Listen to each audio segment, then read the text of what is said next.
నమస్కారం ఘంటారావానికి స్వాగతం. ముందుగా ప్రధానాంశాలు.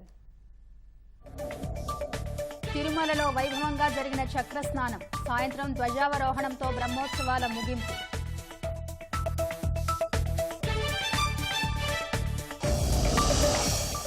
ఇంద్రకీలాద్రిపై రాజరాజేశ్వరీ దేవిగా అమ్మవారి దర్శనం, భారీగా తరలివస్తున్న భక్తులు, భవానీ మాలదారులు.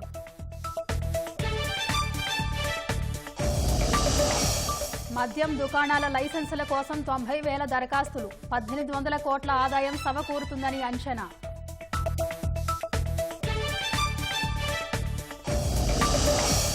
తమిళనాడులో గూడ్స్ రైలును ఢీకొట్టిన భాగమతి ఎక్స్ప్రెస్, పట్టాలు తప్పిన 13 బోగీలు, 19 మంది ప్రయాణికులకు గాయాలు.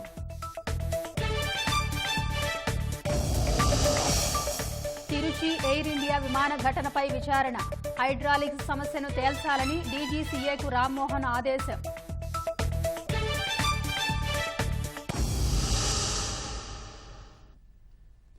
తిరుమలలో చక్రస్నానం వైభవంగా జరిగింది. బ్రహ్మోత్సవాల్లో భాగంగా చివరి రోజు వరాహ పుష్కరిణి గట్టున ముందుగా చక్ర తాళ్వార్లకు పంచామృతాలతో అభిషేకం నిర్వహించారు. ఈ ఘట్టం సుదీర్ఘంగా శాస్త్రోక్తంగా అత్యంత వైభవంగా సాగింది. తర్వాత చక్ర తాళ్వార్లను అర్చకులు వరాహ పుష్కరిణిలోకి తీసుకెళ్లి చక్రస్నానం నిర్వహించారు. ఆ తర్వాత శ్రీవారి పుష్కరిణిలో భక్తులు పుణ్యస్నానాలు ఆచరించారు. ఇవాళ రాత్రి 7 గంటలకు ధ్వజావరోహణంతో ఆ దేవదేవుడి బ్రహ్మోత్సవాలు ముగియనున్నాయి. వేడుకల్లో 8 రోజులు మలయప్ప స్వామి వివిధ వాహనాలపై భక్తులకు దర్శనమిచ్చారు.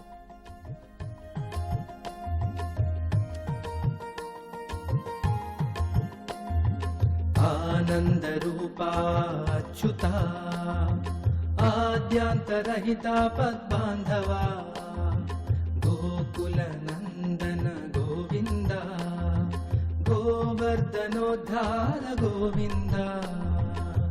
తిరుమల వాసుడి సేవా భాగ్యం వేవేల పూర్వపు జన్మల ఫలితం.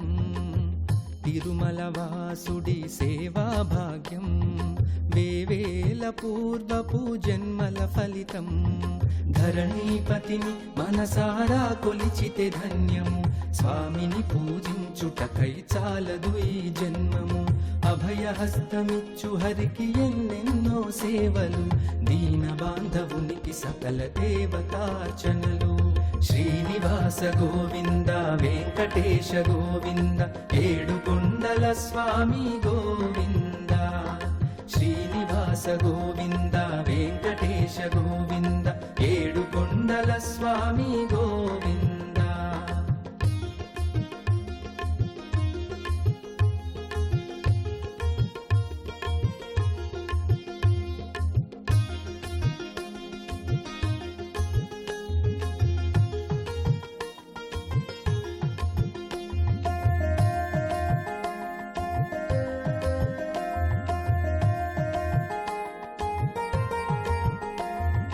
సుప్రభాత సేవతో స్వామిని మేల్కొలుపుతూ తోమాలలతో అలంకరించేరట.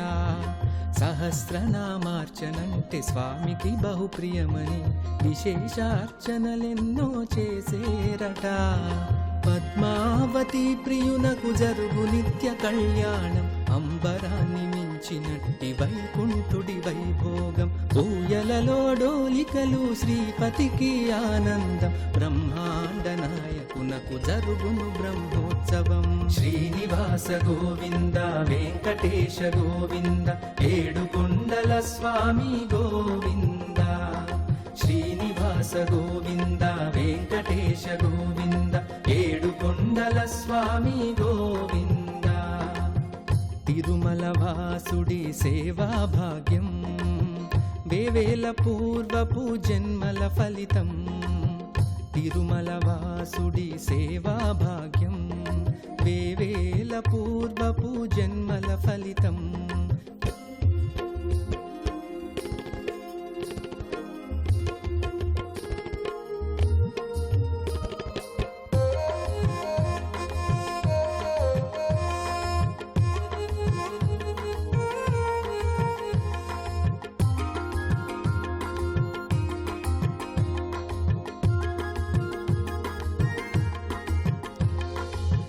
దేదీప్యమానంగా సహస్రదీపాల నడుమ ఈ భువి ఆదివినే తలపించేనట. రాష్ట్రంలో మద్యం దుకాణాల లైసెన్సుల కోసం దరఖాస్తులు వెల్లువెత్తాయి. దాదాపు 90,000 దరఖాస్తులు వచ్చి ఉంటాయని, 1,800 కోట్ల రూపాయల వరకు ఆదాయం సమకూరుతుందని అంచనా వేస్తున్నారు. వత్సవాయి దుకాణానికి అత్యధికంగా 132 దరఖాస్తులు వచ్చాయి. రాష్ట్రంలో మద్యం దుకాణాల లైసెన్సుల కోసం దరఖాస్తుల సమర్పణకు శుక్రవారంతో గడువు ముగిసింది. శుక్రవారం సాయంత్రం 7ంటికి దరఖాస్తుల స్వీకరణ గడువు ముగియగా ఆ సమయానికి 87,986 దరఖాస్తులు అందగా రాత్రి 11 గంటలకు ఆ సంఖ్య 89,643కు పెరిగింది. గడువు ముగిసే సమయానికి చాలా చోట్ల దరఖాస్తుదారులు లైన్లలో వేచి ఉండటం, కొందరు వ్యాపారులు ఆన్లైన్లో రిజిస్ట్రేషన్లు చేసుకోవడంతో మొత్తం దరఖాస్తులు 90 లక్షలు దాటొచ్చని ప్రభుత్వ వర్గాలు అంచనా వేస్తున్నాయి. 1,800 కోట్ల రూపాయలకు పైనే ఖజానాకు ఆదాయం సమకూరనుంది.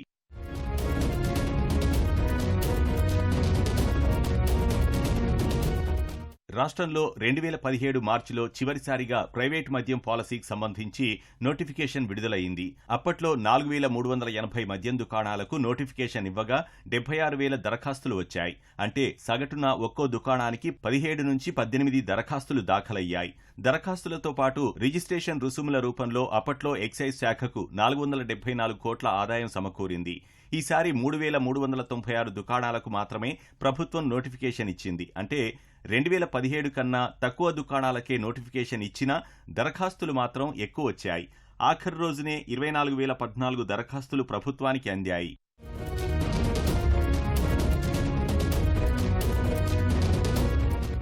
రాష్ట్రంలో సగటున ఒక్కో దుకాణానికి 26 దరఖాస్తులు వచ్చాయి. ఎన్టీఆర్ జిల్లాలో సగటున ఒక్కో దుకాణానికి 51 దరఖాస్తులు అందాయి.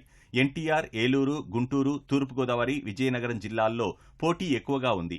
ఎన్టీఆర్ జిల్లాలో 113 దుకాణాలకు నోటిఫికేషన్ ఇవ్వగా రాష్ట్రంలోనే అత్యధికంగా 5,787 దరఖాస్తులు వచ్చాయి. వత్సవాయి మండలంలోని 96వ నంబర్ దుకాణానికి 132, 97వ నంబర్ దుకాణానికి 120, పెనుగంచిప్రోలులోని 81వ నంబర్ దుకాణానికి 110 దరఖాస్తులు పడ్డాయి. ఈ 3 ఏపీ, తెలంగాణ సరిహద్దుల్లోని దుకాణాలే. సగటున ఒక్కో దుకాణానికి ఏలూరు జిల్లాలో 37, గుంటూరు, తూర్పుగోదావరి, విజయనగరం జిల్లాల్లో 34, కర్నూలు, కోనసీమ, పశ్చిమ గోదావరి, అల్లూరి సీతారామరాజు జిల్లాల్లో 30 దరఖాస్తులు వచ్చాయి. శ్రీ సత్యసాయి, తిరుపతి, బాపట్ల, అన్నమయ్య జిల్లాల్లో తక్కువ దరఖాస్తులు వచ్చాయి. ముఖ్య నేతలు తమ వారిని తప్ప ఇతరులెవరినీ దరఖాస్తు చేయనివ్వకుండా అడ్డుకోవడం, కొన్ని చోట్ల వ్యాపారులు సిండికేట్గా ఏర్పడటం వల్లే ఈ పరిస్థితి తలెత్తింది.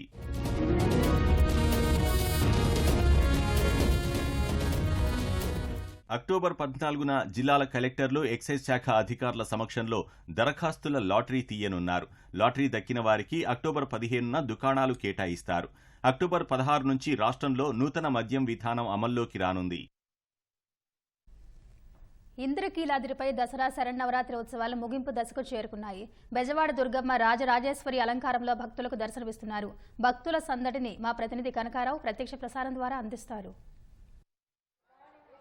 విజయవాడ దుర్గమ్మను దర్శించుకోవడానికి భక్తులు పెద్ద సంఖ్యలో తరలి వస్తున్నారు. వేలాది మంది రాష్ట్రంలోని వివిధ ప్రాంతాల నుంచి అమ్మవారిని దర్శించుకోవడానికి వస్తున్నారు. మనం ఆ దృశ్యాలు కూడా చూడొచ్చు. వేలాది మంది రాష్ట్రంలోని వివిధ జిల్లాల నుంచి పెద్ద సంఖ్యలో అమ్మవారి భక్తులు తరలి వచ్చారు. భవానీ మాల ధరించిన వారు భక్తుల సంఖ్య మరింత ఎక్కువగా ఉంటుంది. ఈరోజు విజయదశమి కావడంతో భక్తుల తాకిడైతే ఎక్కువగానే ఉందని చెప్పొచ్చు. అలాగే వచ్చే భక్తులకి ఎవరికి అసౌకర్యం కలగకుండా ప్రభుత్వం కూడా అన్ని రకాల చర్యలు చేపట్టింది.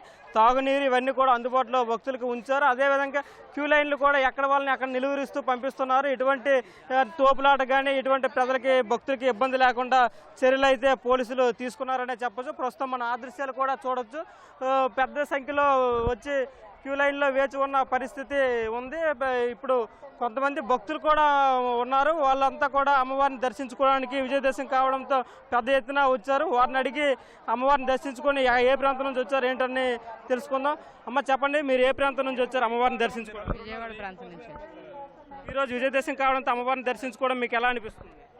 చాలా ఇబ్బందికరంగా ఉంది, అయినప్పటికీ అమ్మని దర్శించుకోవాలి కాబట్టి. భవాని చెప్పండి, మీరు ఎక్కడి నుంచి వచ్చారు? విజయవాడ నుంచి.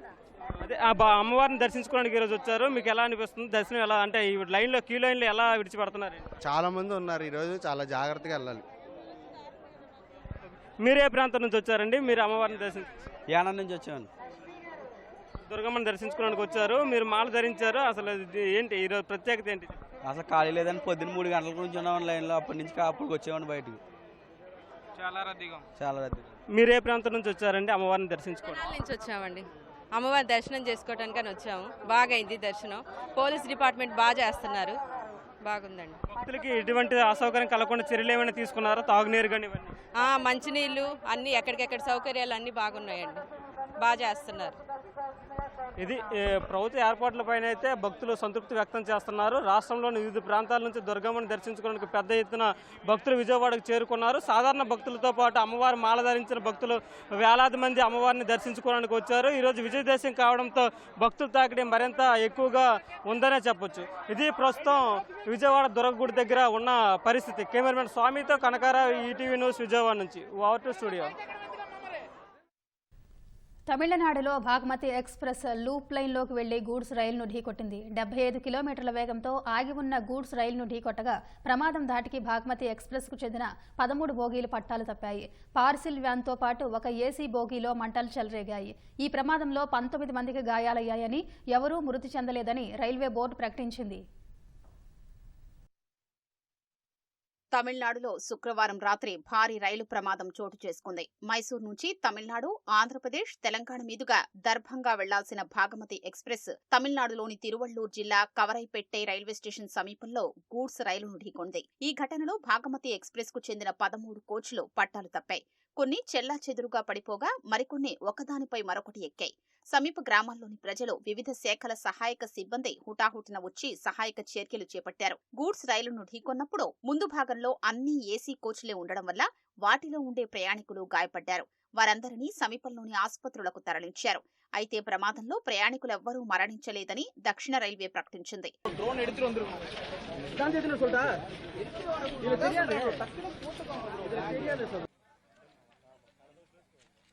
శుక్రవారం రాత్రి 8 గంటల 27 నిమిషాలకు భాగమతి ఎక్స్ప్రెస్ పొన్నేరి స్టేషన్ దాటిందని దక్షిణ రైల్వే తెలిపింది. కవరై పెట్టై స్టేషన్లోకి ప్రవేశించగానే కుదుపునకు లోనై సిగ్నల్ ఇచ్చిన ప్రకారం మెయిన్ లైన్లోకి వెళ్లకుండా లూప్ లైన్లోకి వెళ్లి గూడ్స్ రైలును ఢీకొట్టిందని వెల్లడించింది. ప్రమాద సమయంలో రైలు వేగం గంటకు 75 కిలోమీటర్లు ఉన్నట్లు పేర్కొంది. రైల్వే సిబ్బందితో పాటు ప్రయాణికులందరూ సురక్షితంగానే ఉన్నారని తెలిపింది. పార్సిల్ వ్యాన్తో పాటు ఏసీ బోగీలో చెలరేగిన మంటల్ని అగ్నిమాపక సిబ్బంది అదుపులోకి తెచ్చారని పేర్కొంది. ఈ ప్రమాదంతో నెల్లూరు, చెన్నై మార్గంలో రైళ్ల రాకపోకల్ని నిలిపివేసినట్లు వెల్లడించింది.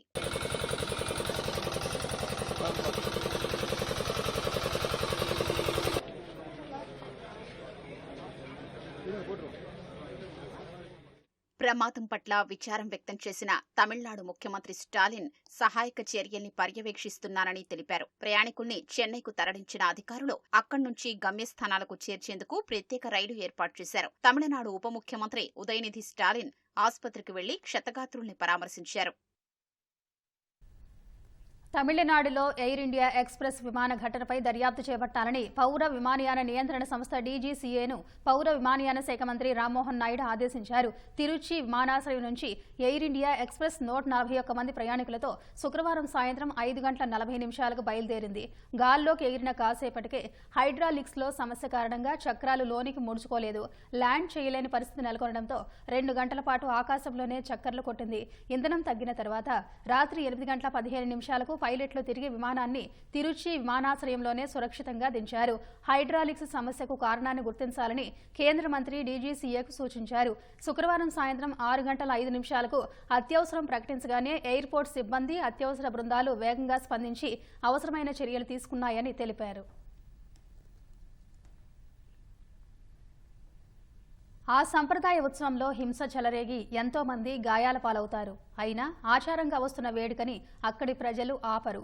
ఈ ఏడాదైనా హింసకు తావు లేకుండా బర్నీ ఉత్సవాన్ని నిర్వహించాలని పోలీస్ అధికారులు పట్టుదలగా ఉన్నారు.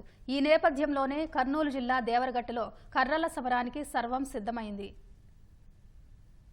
కర్నూలు జిల్లా దేవరగట్టులో ప్రతి దసరాకు ముందు రోజు రాత్రి కర్రల సమరం అనాదిగా జరుగుతోంది. దేవరగట్టు వద్ద కొండపై మాళమల్లేశ్వర స్వామి ఆలయం వెలిసింది. గుడిలోని దేవతామూర్తులైన మాళమ్మ, మల్లేశ్వర స్వామికి దసరా పర్వదినాన అర్ధరాత్రి 12 గంటలకు కళ్యాణం జరిపిస్తారు. అనంతరం కొండ పరిసర ప్రాంతాల్లో ఉన్న పాదాలగట్టు, రక్షపడ, శమీవృక్షం, ఎదురు బసవన్న గుడి ప్రాంతాల్లో దివిటీల వెలుతురులో ఉత్సవ విగ్రహాలను ఊరేగిస్తారు. వాటిని దక్కించుకోవడం కోసం నెరినికి తండ, కొత్తపేట గ్రామాల ప్రజలు ఓ జట్టుగా, ఆలూరు, సుళువాయి, ఎల్లార్తి, అరికెర, నిడ్రవట్టి, బిలేహాల్ గ్రామస్తులు మరో జట్టుగా ఏర్పడి కర్రలతో తలపడతారు. దీన్నే బన్నీ ఉత్సవం అని కూడా పిలుస్తారు.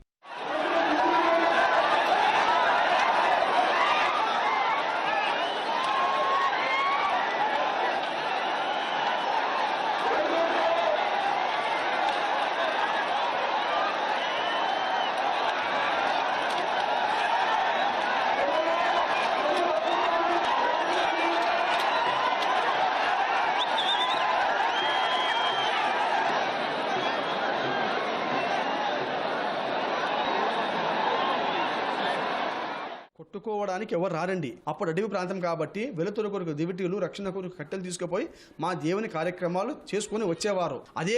అదే విధంగా పూర్వం నుంచి అయితే ఏ విధంగా అయితే పోయినారో అదే విధంగా సాంప్రదాయం కొనసాగిపోయింది. అంతే తప్ప ఇది సమరం కాదు, సాంప్రదాయం ఇదండి. ప్రతి సంవత్సరం దసరా అమావాస్య నుంచి దేవుడు ఊర్లోకి వచ్చేంత వరకు, అంతే పౌర్ణమి వరకు చాలా నియమనిష్టలతో ఉంటారు ఈ 3 గ్రామ ప్రజలు. ఎప్పుడైతే ఇల్లు పూసుకొని ఇల్లు శుభ్రంగా చేసుకున్నారో ఆ రోజు నుంచి చాలా నియమనిష్టలతో ఉంటారు. శాంతియుతంగా సంతోషంగా పండగ జరుపుకోవాలని మేము వేడుకుంటాము. దయచేసి ఎవరు ఈ అది సేవించి మాత్రం దయచేసి రాకండి. వాళ్ళ నుంచే మాకు చాలా ఇబ్బంది అక్కడ. కర్రల సమరాన్ని చూసేందుకు రాష్ట్రం నుంచే కాకుండా కర్ణాటక నుంచి భక్తులు వస్తారు. ఉత్సవ ఏర్పాట్లపై కలెక్టర్ రంజిత్ బాషా, ఎస్పీ బిందు మాధవ్ అధికారులతో సమీక్ష నిర్వహించారు. అధికారులు, పోలీసులు గ్రామాల్లో అవగాహన కార్యక్రమాలు చేపట్టారు. రింగులు తొడిగిన కర్రలను స్వాధీనం చేసుకుంటున్నారు. మద్యాన్ని నియంత్రించేందుకు తనిఖీలు చేస్తున్నారు. దేవరగట్టు పరిసరాల్లో విద్యుత్ దీపాలు, సీసీటీవీ కెమెరాలు ఏర్పాటు చేశారు. డ్రోన్ల ద్వారా ఉత్సవం దృశ్యాలను రికార్డు చేస్తామని కలెక్టర్, ఎస్పీ తెలిపారు. సో ప్రజలందరూ అక్కడున్న 3 గ్రామాలు ఎవరైతే ఉన్నారో అందరికీ విజ్ఞప్తి ఏంటంటే పండగని ఎటువంటి హింసకు తావలేకుండా, ఎక్కడ కూడా వైలెన్స్ లేకుండా ప్రశాంతంగా పండుగ జరుపుకోవాలని చెప్పేసి అందరిని రిక్వెస్ట్ చేయడం జరిగింది. అలాగే అందరు అధికారులకి డ్యూటీస్ కూడా వేయడం జరిగింది. సో డ్రింకింగ్ వాటర్, అలాగే రోడ్లో కొన్ని ప్యాచ్ వర్క్స్ ఉంటాయి, అవి కూడా చెప్పాం.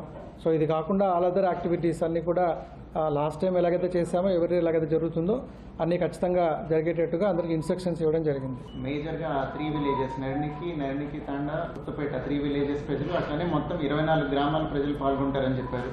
దాని తాలూకు ఎవరైతే పెద్దలు ఉన్నారో గ్రామ పెద్దలు వాళ్ళు కూడా చెప్పేది ఏంటంటే మాకు మల్లేశ్వర స్వామి మీద ఉన్న గౌరవంతో మేము కూడా ఎవరూ వైలెన్స్ పాల్పడాలనుకోవట్లేదు. కొంతమంది ఎవరైతే యూత్ ఉంటారో ఇప్పుడు జనరేషన్ వాళ్ళు ఇంకా ఈ సాంప్రదాయాలను అంత సీరియస్గా తీసుకోకుండా దాన్ని కేవలం సంబరంలాగా చూసేవాళ్ళు, వాళ్ళ వల్ల కొంత జరుగుతుంది.